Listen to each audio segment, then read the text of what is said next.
everyone. This is Jamerica with Jamerica Life, and I'm gonna give you an update of what I got growing in my grow station. So let's go ahead and get to it. I got the Herb Garden Challenge over here. Man, it's in a couple of places, but I mostly want to show you the vegetables that I have transferred over here from the heating station, because I have a heating station on the other side.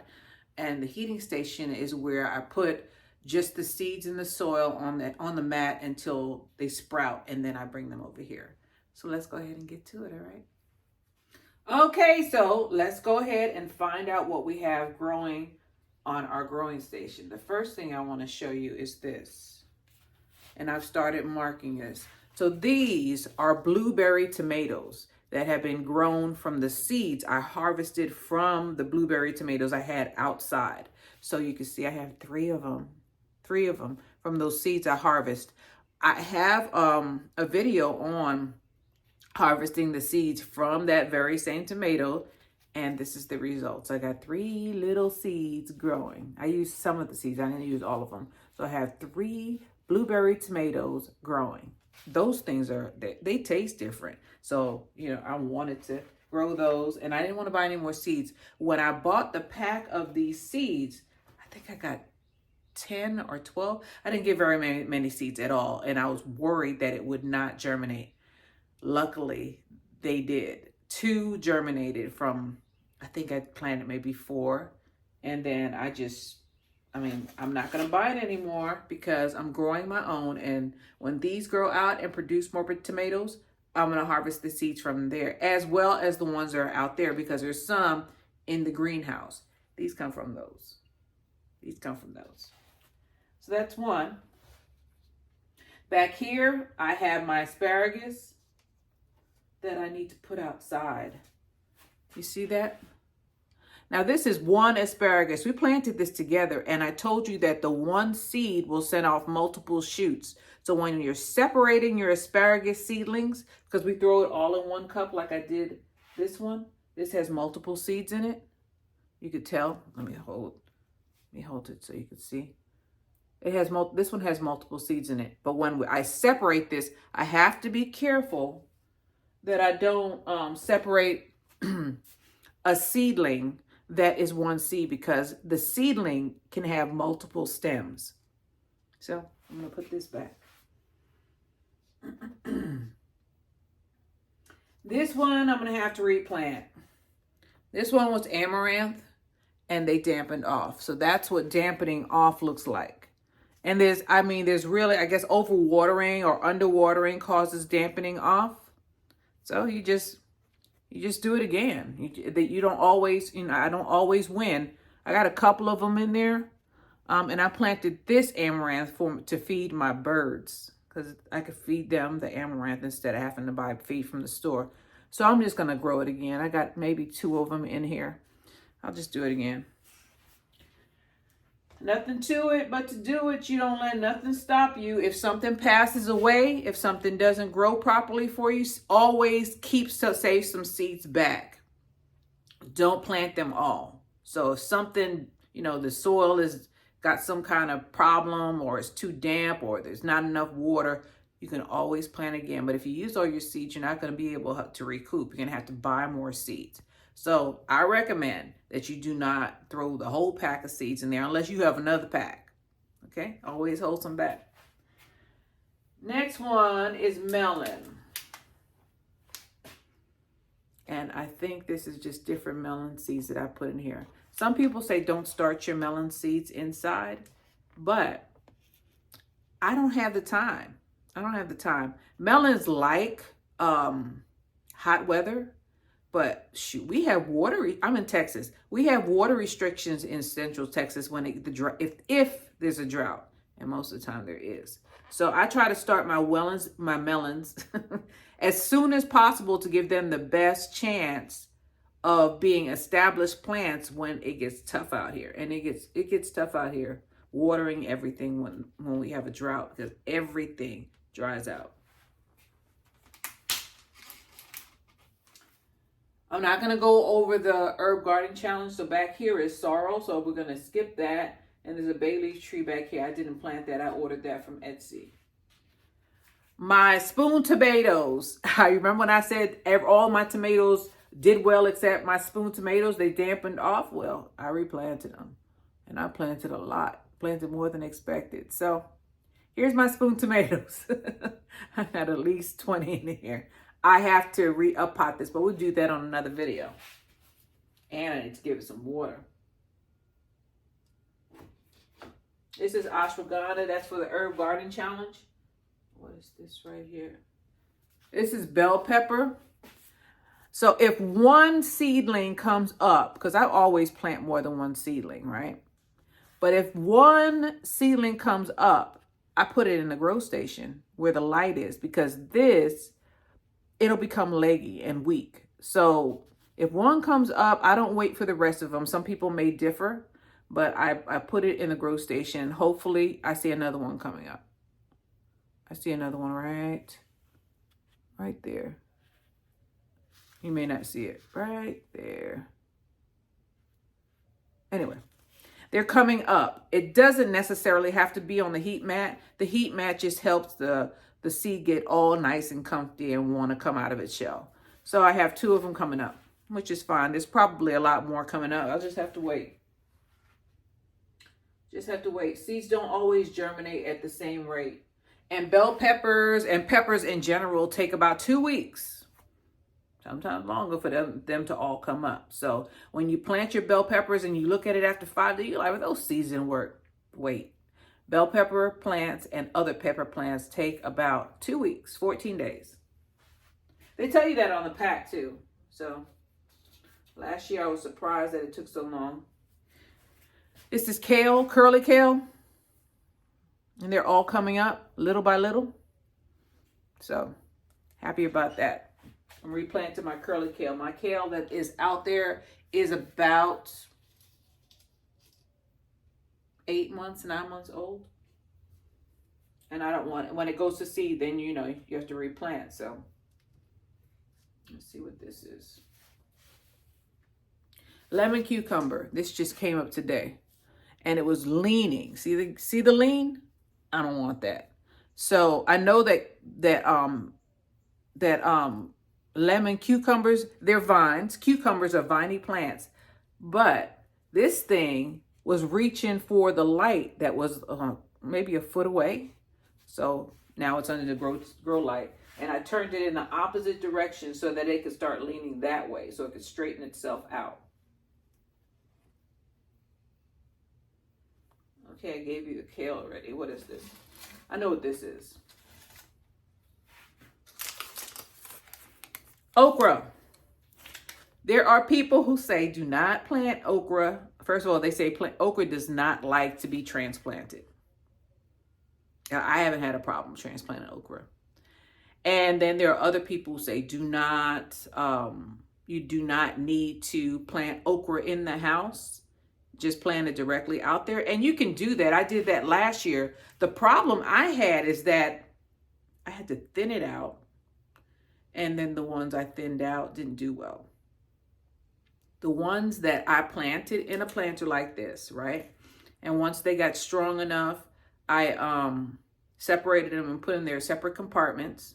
I babied them until they got, I don't know, about the size of my hand, my longest finger.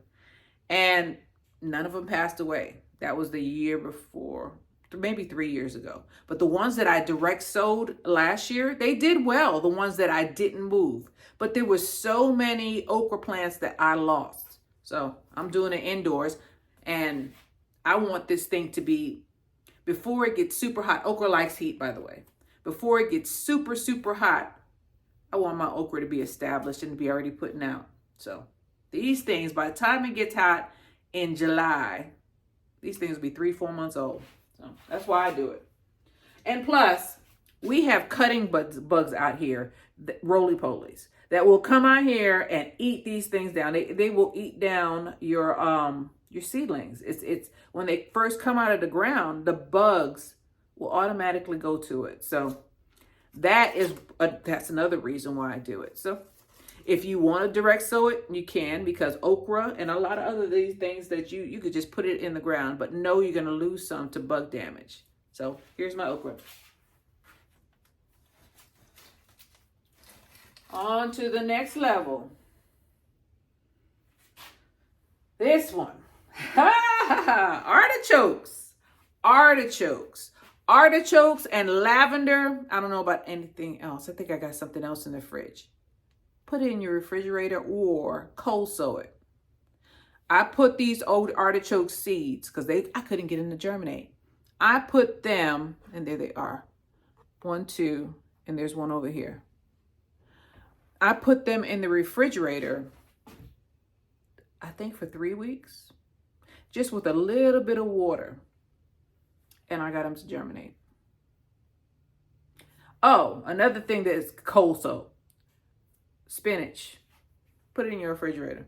Spinach, lavender, and artichokes will not grow unless it has a cold spell. So, word to the wise. Word to the wise. I'm gonna have to put it over here because I gotta go get to the back.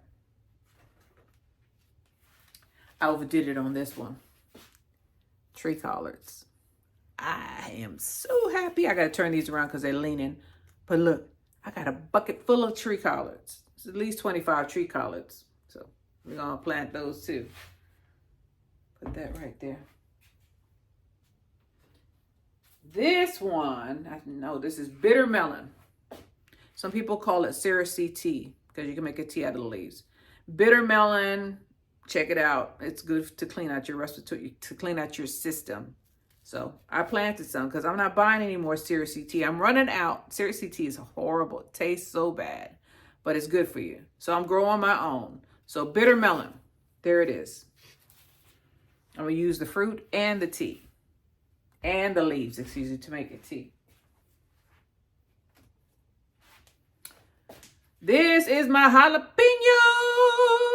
They're doing so well and they're strong. It's more than time for me to upplant these. Yes, jalapeno. I like cowboy candy. That's why I plant this. And you won't see these for about 2 weeks also. So when you plant them, don't get all upset and say those seeds are no good. I got robbed. Wait on this one.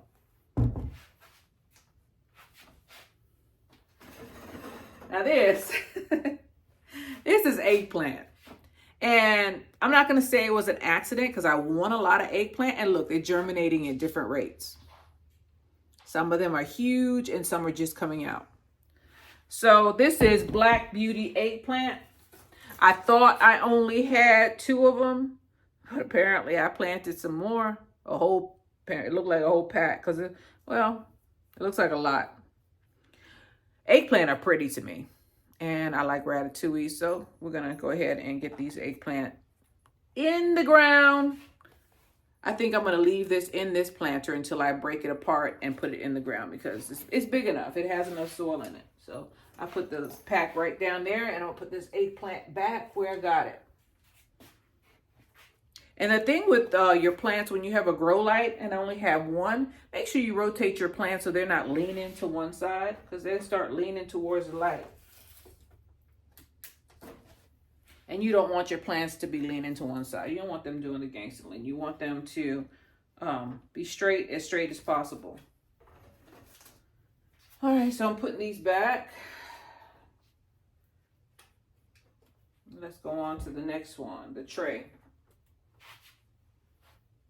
Wow. So this is a mixed tray and it needs to be watered because it's super light. This is a mixed tray. So here I have a bunch of squash. This is ambar squash. This right here is honeydew melon. Be careful, Jamaica, because if I drop the tray, I'm going to start crying. This row right here is cushaw. I love cushaw. Whew, I heard about it on another YouTuber's channel a couple of years ago. I planted it and it tastes so good. It's better than candy to me because I put sugar in it. Canary melon is right here. Pumpkin. I got 1 pumpkin. The rest of them haven't shown up yet. I still got hope though. And then this one is butternut squash. Butternut squash is another one that I like. And I put 2 seeds per pod in there. Some of these didn't show up, but it's okay. It's okay. I do that for a reason. But most of them germinated well. The Ambar, the Cushaw, and the Canary Melon did well. And the Butternut. Butternut, 1 cell didn't show up. I think about 4 seeds in germinate, but that's fine. That's just fine with me. That's why I put 2 seeds per cell. Just in case. And still you might not get any germination because the pumpkin, I just got 1 pumpkin plant because there was nothing there 2 or 3 days ago. That's new. And over here,